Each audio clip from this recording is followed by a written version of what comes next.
नमस्कार, आप देख रहे हैं SBN 9 न्यूज और मैं हूं आपके साथ मनीष कुमार सैनी। उत्तर प्रदेश विधानसभा की 9 सीटों पर उपचुनाव के लिए बुधवार को मतदान हुआ। अब शनिवार को इस उपचुनाव का रिजल्ट सभी के सामने आ जाएगा।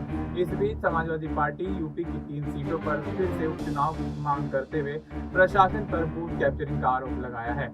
यूपी उपचुनाव में धांधली का आरोप लगाते हुए समाजवादी पार्टी के प्रदेश अध्यक्ष श्याम लाल पाल ने कहा कि मीरापुर, कुंदरकी और सीसामऊ जैसी विधानसभा उपचुनावों में जिन बूथों पर प्रशासन ने कैप्चरिंग की है, वहां फिर से एक बार मतदान किया जाए। सरकार ने तोप तलवार के बल पर चुनाव में अपने पक्ष में वोट डाले हैं। जनता देख रही है कि इसके साथ ही उन्होंने ये कहा है कि हम उस जाबाज महिला तौहीदा का सम्मान करते हैं, उसने वोट लूटने वालों को सबक सिखाया। सरकार पीडीए के खिलाफ है। वहीं सपा नेता रामगोपाल यादव ने यूपी उपचुनाव में आने वाले नतीजे से पहले कहा, बेईमानी नहीं करती तो बीजेपी एक सीट नहीं जीतती। वहीं सपा नेता ने आगे कहा कि आने वाले चुनाव में वोट को जान से भी ज्यादा कीमती समझकर सुरक्षा करने की बात कही।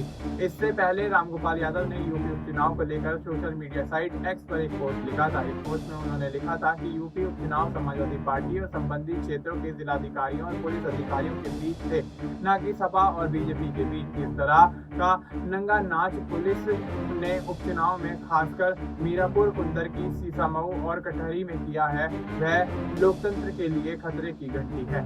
जाति तो हर जगह हुई, लेकिन उपरोक्त क्षेत्रों में प्रशासन ने मर्यादाओं की सारी सीमाओं को पार कर दिया। मीरापुर, कुंदरकी और सीसामऊ में पुलिस मतदाताओं को बंदूक की नोक पर मत डालने से रोक गया। ये चुनाव रद्द हो और दोबारा चुनाव अर्धसैनिक बलों की देखरेख में होने चाहिए। अब ऐसे में समाजवादी पार्टी जिस तरह से उपचुनाव को दोबारा करवाने की मांग कर रही है, तो क्या उनकी ये मांग चुनाव आयोग द्वारा यहाँ पर पूरी की जाएगी, या फिर भारतीय जनता पार्टी जिस तरह से अपनी जीत का दावा कर रही है, वो इन 9 की 9 विधानसभा सीटों पर अपनी जीत दर्ज करती हुई नजर आएगी। क्योंकि लंबे समय से देखा जा रहा है, इंडिया और एनडीए गठबंधन की इस लड़ाई में समाजवादी पार्टी और भारतीय जनता पार्टी के बीच तीखी नोकझोंक जारी है। सियासी हमलों का दौर लगातार लोकसभा चुनाव के बाद से ही बना हुआ है और ऐसे में अब यही देखना होगा कि उत्तर प्रदेश में होने वाली 9 विधानसभा सीटों के उपचुनाव पर कल जो परिणाम आने वाला है, वो किसके पक्ष में आता हुआ नजर आएगा। क्या समाजवादी पार्टी एक बार फिर से उत्तर प्रदेश की राजनीति में लोकसभा चुनाव की तरह एक बड़ा परचम